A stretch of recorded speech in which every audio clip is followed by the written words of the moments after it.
তার কন্টেন্টে নেই কোনো নেগেটিভিটি, নেই চাকচিক্য অথবা জোর করে হাসানোর চেষ্টা।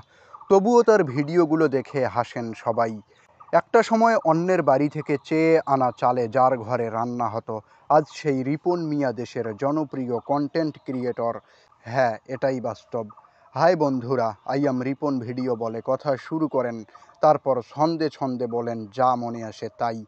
এভাবে সহজ সরলভাবে কন্টেন্ট বানিয়েই লাখো দর্শকের মনে জায়গা করে নিয়েছেন নেত্রকোনার রিপন মিয়া।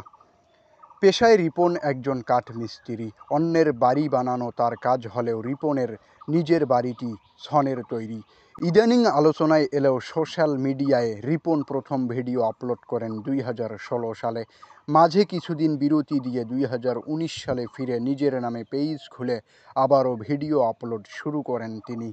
ধীরে ধীরে তার ফলোয়ার বাড়তে থাকে, সেই সাথে বাড়তে থাকে জনপ্রিয়তাও। বর্তমানে তার পেজের ফলোয়ার সংখ্যা 6.5 লাখেরও বেশি। কখনো গোসল করতে করতে, কখনো খেতে বসে, কখনো আবার বইপত্র নিয়ে বসে কন্টেন্ট বানান তিনি। কৃত্রিমতার যুগে রিপন মিয়া শুধু ব্যতিক্রমী নয়, জীবনকে ভিন্নভাবে দেখার একটা আয়নাও বটে। শুভ খান, হৃদয়ে বাংলাদেশ, 71।